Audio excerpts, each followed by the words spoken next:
Assalamualaikum warahmatullahi wabarakatuh. Bagaimana kabarnya Ananda Soli dan Solihah? Bertemu kembali bersama Bu Linda di pelajaran PHI. Pertemuan kali ini kita akan belajar tentang kisah keteladanan Nabi Nuh alaihissalam dan kisah keteladanan Nabi Hud alaihissalam. Baiklah, mari kita mulai dengan membaca basmalah. Bismillahirrahmanirrahim.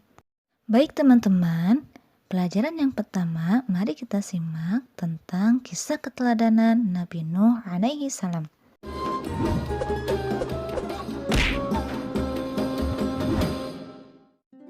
Kisah Nabi Nuh alaihi salam. Setelah Nabi Idris alaihi salam wafat, sedikit demi sedikit iman masyarakat mulai menipis. Iblis dan pasukannya semakin gemar menggoda mereka. Kemudian mereka mulai senang membuat patung. Mereka membuat patung untuk menghormati para pahlawan, leluhur, tokoh-tokoh yang sudah mati. Patung-patung itu diberi nama sesuai nama para tokoh itu. Dari sekedar penghormatan, lama-kelamaan mereka mulai menyembah patung-patung itu. Mereka percaya bahwa patung-patung itu mempunyai kehebatan dan kekuatan yang bisa melindungi dan menentukan nasib mereka. Di antara patung-patung yang disembah itu, ada 5 yang paling mereka agungkan, yaitu Wa'ad, Suwa, Yahud, Yauk, dan Nasr. Inilah asal mulanya manusia menyembah patung dan berhala. Tentu saja, ini semua hasil pekerjaan iblis dan pasukannya yang berusaha sekuat tenaga menyesatkan manusia agar tidak menyembah Allah dan masuk neraka bersama mereka. Allah tidak membiarkan manusia tersesat semuanya tanpa petunjuk. Maka Allah memilih Nuh alaihi salam untuk mengingatkan kaumnya agar mereka meninggalkan penyembahan dan berhala dan kembali menyembah Allah subhanahu wa ta'ala.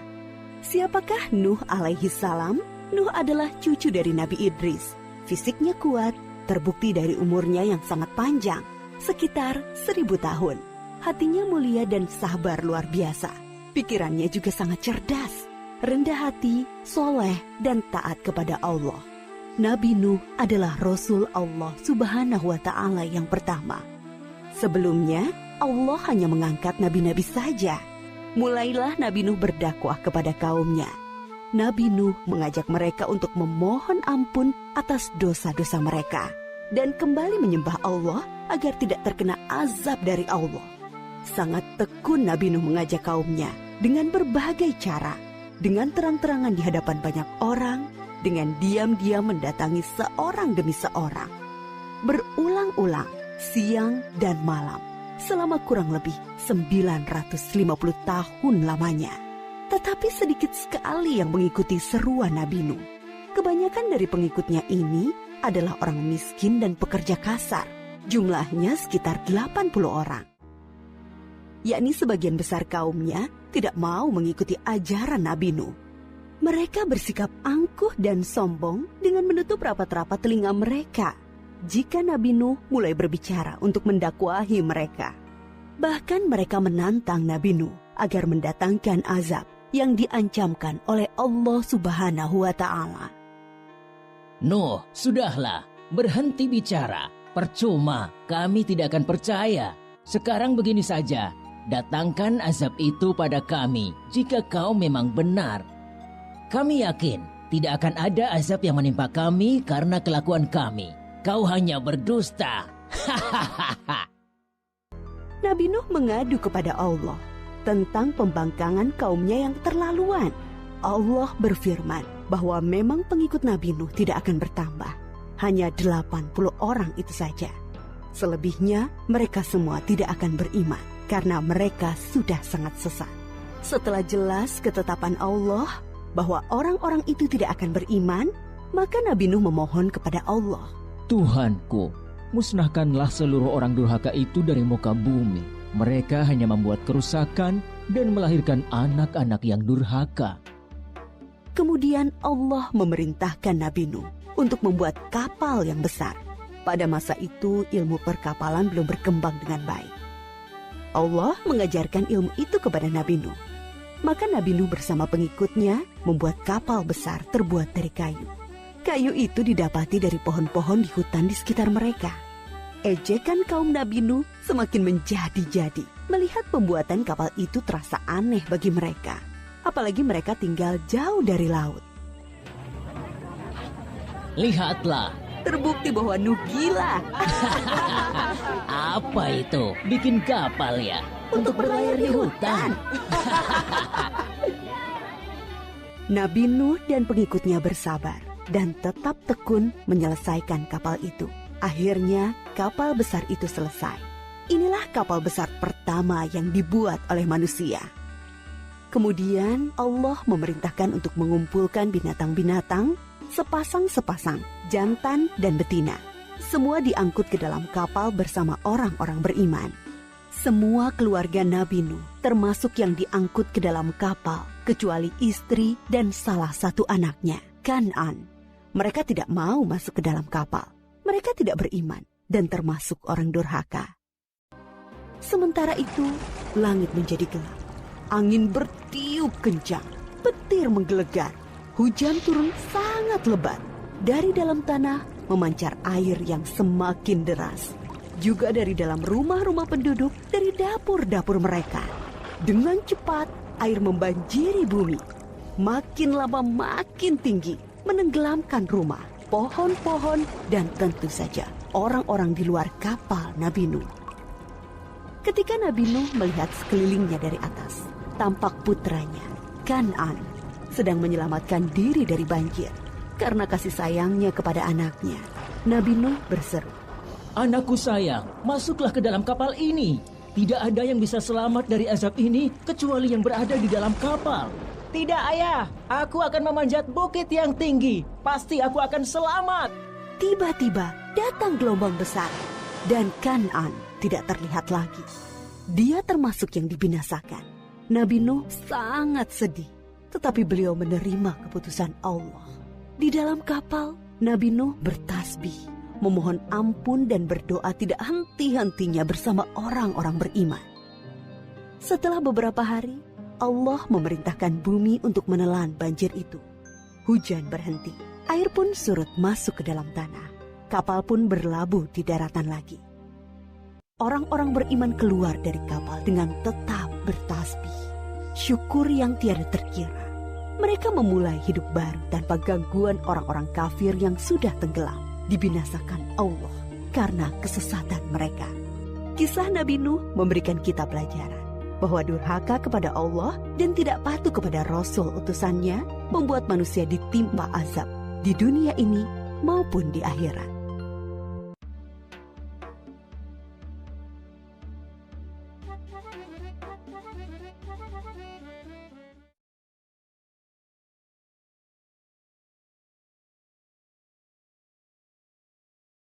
Dalam kisah Nabi Nuh tersebut, terdapat sikap keteladanan yang patut kita contoh, yaitu bekerja keras dan tidak putus asa.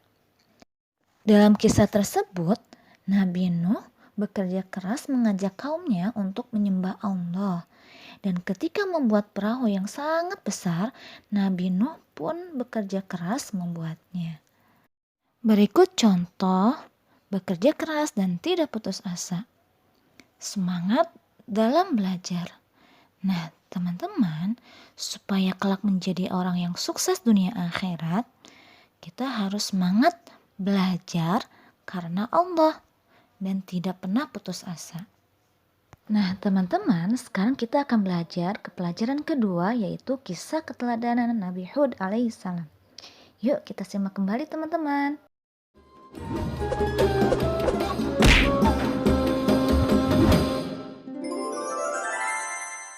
Kisah Nabi Hud alaihi salam. Setelah peristiwa banjir besar berakhir, Nabi Nuh dan pengikutnya memulai kehidupan yang baru dalam keimanan yang tinggi kepada Allah Subhanahu wa Ta'ala tanpa gangguan orang-orang kafir. Keturunan mereka kemudian menyebar ke berbagai wilayah yang luas. Ad adalah keturunan Nabi Nuh dan putranya Sam bin Nuh. Keturunan Ad kemudian dikenal sebagai kaum Ad. Kaum Ad bertumbuh tinggi besar, kuat, dan cerdas. Mereka tinggal di daerah dekat Yaman. Kaum Ad dianugerahi Allah daerah yang subur, sungai-sungai yang mengalir, kebun-kebun yang luas, dan hasil bumi yang melimpah. Kaum Ad pandai dalam tata kota dan pemerintahan. Mereka mahir membuat bangunan-bangunan tinggi, megah, dan indah dari gunung pasir di puncak-puncak bukit. Mereka juga membuat benteng-benteng yang kokoh dan saluran irigasi dan kolam-kolam. Ternak mereka pun berkembang dengan baik. Dengan anugerah Allah yang luas dan kerja keras mereka itu, kaum Ad menjadi makmur dan lebih maju dari kaum lainnya, serta lebih disegani. Hal ini membuat mereka sombong dan bermegah-megahan. Mereka menilai kemuliaan berdasarkan kekayaan dan kekuasaan. Pada mulanya, mereka adalah kaum beriman yang menyembah Allah. Lama-kelamaan, mereka mulai menyembah berhala dan patung-patung dari tokoh-tokoh mereka. Berhala yang mereka agungkan adalah Syamut dan Al-Hatar. Mereka menyerang kaum-kaum yang lain di sekitar mereka. Mereka selalu menang dalam peperangan. Mereka berlaku kejam dan sewenang-wenang terhadap para tawanan. Kehidupan sehari-hari mereka kemudian dipenuhi maksiat, penindasan kepada yang lemah, dan kedurhakaan kepada Allah. Di tengah masyarakat yang rusak itulah, Nabi Hud alaihi salam diutus Allah untuk menyampaikan ajarannya. Nabi Hud berasal dari keluarga kaya dan terpandang di kalangan kaum Ad. Akhlaknya mulia, cerdas, dan tidak terpengaruh oleh kerusakan kaumnya. Setelah sampai perintah Allah, mulailah beliau berdakwah mengajak kaumnya untuk kembali menyembah Allah. Hai kaumku, sembahlah Allah, tinggalkanlah berhala-berhala itu. Aku tidak meminta imbalan kepadamu atas semua ini. Upahku hanyalah dari Allah. Nabi Hud berdakwah dengan sabar tanpa putus asa. Tak henti-hentinya mengajak kaumnya untuk bertakwa kepada Allah, agar mereka terhindar dari azab Allah, sehingga mereka tidak mengalami nasib yang sama dengan kaum Nabi Nuh. Tetapi kebanyakan kaum Ad tidak mau mengikuti ajakan Nabi Hud. Mereka bersikeras untuk tetap menyembah berhala. Mereka menganggap Nabi Hud lemah akal dan gila. Dengarlah Hud, sembahan-sembahan kami telah mengutukmu sehingga engkau menjadi gila. Ucapanmu ngelantur, kacau. Itu karena kau menghina sembahan-sembahan kami. Kami tidak percaya pada ucapanmu. Datangkanlah azab yang telah engkau ancamkan. Kami tidak takut sedikit pun. Nabi Hud mengadukan kepada Allah atas perlakuan kaumnya. Beliau menyerahkan kepada Allah urusan pembalasan terhadap para pembangkang itu. Kemudian Allah menurunkan musim yang panjang, yang membuat sungai-sungai dan sumur-sumur menjadi kering. Tanaman dan binatang ternak banyak yang mati. Kaum Ad dilanda kelaparan dan kehausan yang parah. Keadaan ini berlangsung beberapa tahun. Nabi Hud terus mengajak kaumnya untuk kembali menyembah Allah. Wahai kaumku, mohonlah ampun kepada Allah. Niscaya Dia akan menurunkan hujan yang lebat dan menambah kekuatanmu. Tetapi kebanyakan dari kaum Ad itu tetap pada kesesatannya. Mereka memohon-mohon pada berhala itu untuk segera mengakhiri kemarau dan menurunkan hujan. Mereka tetap tidak mau menyembah Allah. Akhirnya tibalah ketetapan Allah, yaitu azab yang diancamkan kepada mereka. Muncul awan hitam membentang di langit. Gumpalan awan hitam itu sangat tebal dan luas. Orang-orang kafir melihat awan hitam itu sangat gembira. Mereka berlarian sorak-sorai menyongsong awan itu. Mereka mengira hujan lebat akan turun sebentar lagi. Sesembahan kita telah mengabulkan doa kita. Hujan akan turun. Kesengsaraan kita akan segera hilang. Ternyata dugaan mereka salah besar. Gumpalan awan itu adalah azab dari Allah untuk orang-orang kafir. Terdengar suara gemuruh yang menakutkan. Bertiup angin yang sangat kencang. Angin itu dingin sekali rasanya. Orang-orang yang semula berkumpul menyambut hujan menjadi panik berhamburan mencari perlindungan.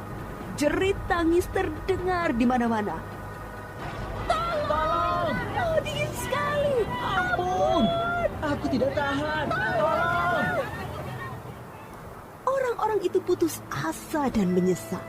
Tetapi sudah terlambat. Angin dingin itu bertiup luar biasa kencangnya. Selama 7 hari 8 malam. Menumbangkan apa saja yang dilaluinya. Pohon-pohon, gedung-gedung megah, rumah-rumah, patung-patung, berhala. Semua rusak porak-poranda. Setelah 7 hari 8 malam, topan itu berhenti. Negeri kaum Ad yang megah telah rusak binasa. Mayat-mayat orang kafir bergelimpangan di mana-mana. Tubuh yang tadinya gagah perkasa menjadi seperti batang pohon yang lapuk. Hanya Nabi Hud dan pengikutnya yang diselamatkan oleh Allah dari azab itu.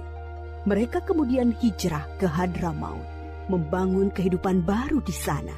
Mereka hidup sejahtera dengan beriman kepada Allah Subhanahu wa Ta'ala. Nabi Hud wafat di tempat baru itu. Kisah Nabi Hud mengajarkan kepada kita bahwa kekayaan, kepandaian, kekuatan tubuh yang dibangga-banggakan kaum Ad akhirnya musnah. Kesombongan dan kesesatan kaum mereka mengundang amarah Allah. Kita harus menjadi umat yang maju dan kuat, tetapi jangan meninggalkan keimanan dan ketakwaan kepada Allah.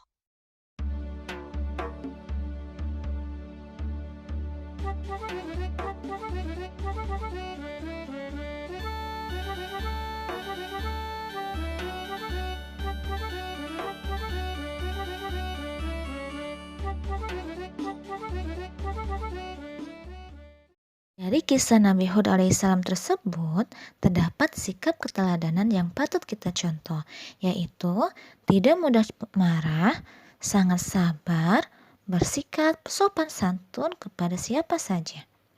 Berikut ini adalah contoh sikap keteladanan Nabi Hud alaihissalam. Menyapa teman dengan ramah. Nah, teman-teman, ketika kita bertemu seseorang, kita harus menyapanya dengan sopan santun. Baik teman-teman semua, pelajaran PAI dicukupkan sekian. Semoga kita semua dapat mengambil hikmah dari kisah nabi-nabi tersebut. Nah teman-teman, untuk tugasnya nanti teman-teman boleh mengerjakan di rumah pada halaman 133. Nah, yuk kita akhiri pembelajaran hari ini dengan membaca hamdalah. Alhamdulillahirabbil alamin. Akhirul kalam. Wassalamualaikum warahmatullahi wabarakatuh.